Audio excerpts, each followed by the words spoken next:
All right, so this week we're moving on from talking about Cleveland's and Windsors to actually getting some work done on the Ranchero. And of course, Logan is out of town. But I'm going to be going into a little bit of history as well as a little bit of why we're doing what we're doing here and talking about the export brace that's available from the guys at Autocrafters right after the break.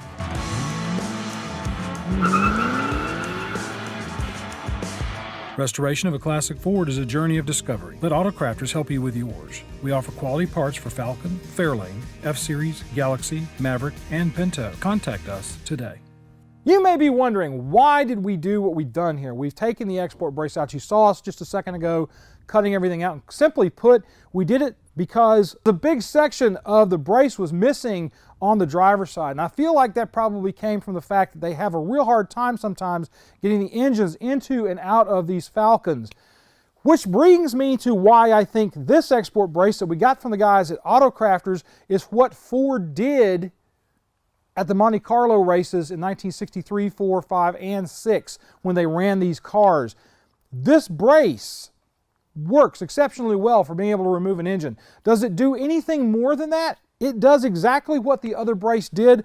It's just more bolt-in. Now here I've got a section of the original brace. Now this is from the driver's side of the car. You can see that Ford did a nice job on these when they welded them in. They are a double wall setup, which means this is sandwich will make it where it'll be less likely to flex. The edges are rolled and rolled out again. The one thing I don't like about the original ones is when I set it on top of this, you can see just exactly how much wider the original welded in brace is than the export brace. The export brace gives you a little bit more room to do things like maybe put a power booster on the car, things of that nature. This, with it being welded in, makes it kind of a pain if you want to pull the engine out. And I think that's what the basis of this sucker right here is. When Ford did these at Monte Carlo, they wanted to be able to knock all this stuff loose on the top and pop the engine almost straight vertically out of the engine bay, making their lives a lot easier if they had to replace the engine in the car. All they had to do then was go up underneath the car, pop the bell housing loose off of it, knock the engine forward some, and pop it straight up. That's a theory, and I think it's a good theory, but again, it's just a theory. My thoughts on that for what Ford did. Now, what I'm going to talk about next is what we're going to be doing next week to basically get this export brace to where it's a lot more like what Ford did with the Mustangs when they started using an export brace on them in the Shelbys. So what I'm going to be talking about here is some things that I'm going to add to the Falcon brace that were on the Mustang brace. So what I'm going to talk about now is some of the things that Ford did to put the export brace in the Mustang that I'm not so sure they did on the Falcon. To me, in some respects, this was a learning process for the Mustang program that was going to be coming up at the end of 1964 when Shelby started running those in Group B, I believe, and some of those other sections. They were also running these late in 64 after the April introduction of the car. They started testing the cars for performance things that they were going to be doing to them, and they found some faults with some of this. Now, these things may have been done on the earlier Falcons. I just can't find any evidence of it in any of the photographs or any of the reading I've done over the last few days. One of the things that was done, I'm going to pull this out of here and off to the side because I've got it trapped over there. One of the things that was done is this is just sheet metal. You have the firewall that comes up, and then you have the sheet metal that pops out for the original braces. You can still see the weld points where Ford welded the top edge of these. They also spot welded those original ones in there. And on the Mustang, what Ford did is they made a plate. Well, I think Shelby actually did this.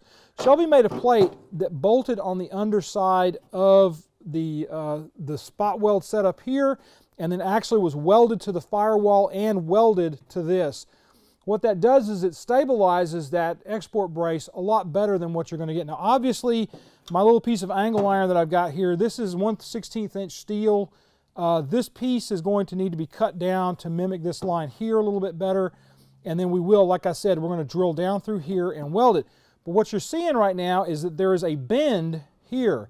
This is the center point of it, and we've got it pretty much about centered up on here, and you've got probably a 1/2 inch or maybe a little more gap from the spot welded firewall setup to the brace itself. That's just not going to work.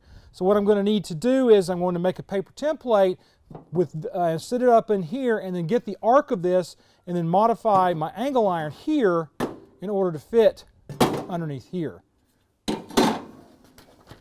Now I've got a cardboard template. This is a little thicker than the pasteboard I normally use, but I want this to be able to break over, so to speak, because what I want to do is I'm going to stick this in here and center it up, and I'm going to roll it out this way to get my templating point.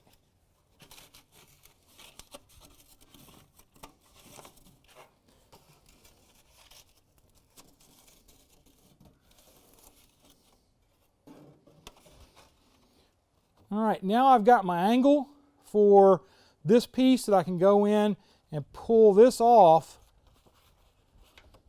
and actually pull an angle that will work in here. I will say this, when you're working with a Falcon, there is a bump right here on the firewall. I may try to trim my angle iron down just a little bit so that we're clearing that on this side, just to make my life a little easier so I'm not having to go in and knock the snot out of this in order to make it work. But I will probably do that after I get everything set up and the angles pulled on it, because it's easier to work with a longer piece of metal than a short piece of metal. So what I do now is I'm going to take this and make my template and this thing nicely together, and then I got to go in and cut it. That's going to suck, because I got to use a angle grinder, and I got to do it in the shop here, and every time I turn on the angle grinder it trips the breaker, and I don't even want to talk about this anymore.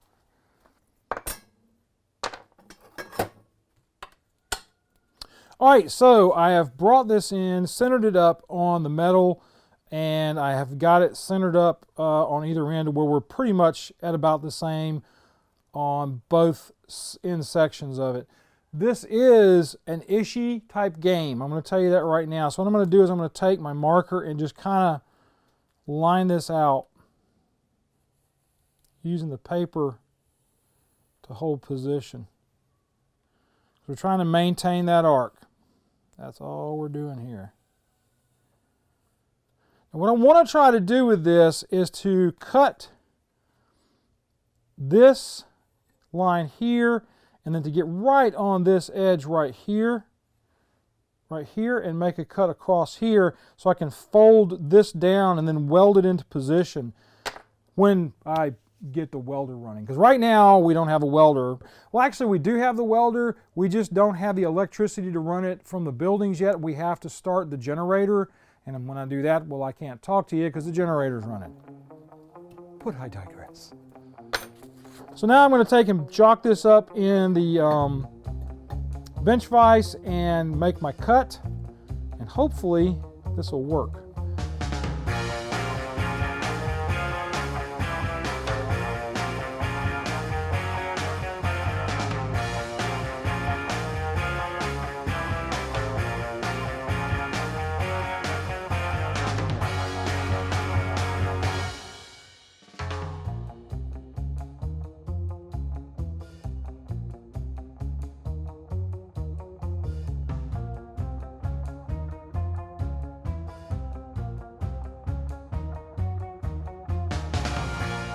All right, so I've got everything pretty much set up the way I want it. This will maintain my right angle. Why I did it this way, I don't know. I'm sure guys are going to write in and tell me it would have been easier to just do this or just do that.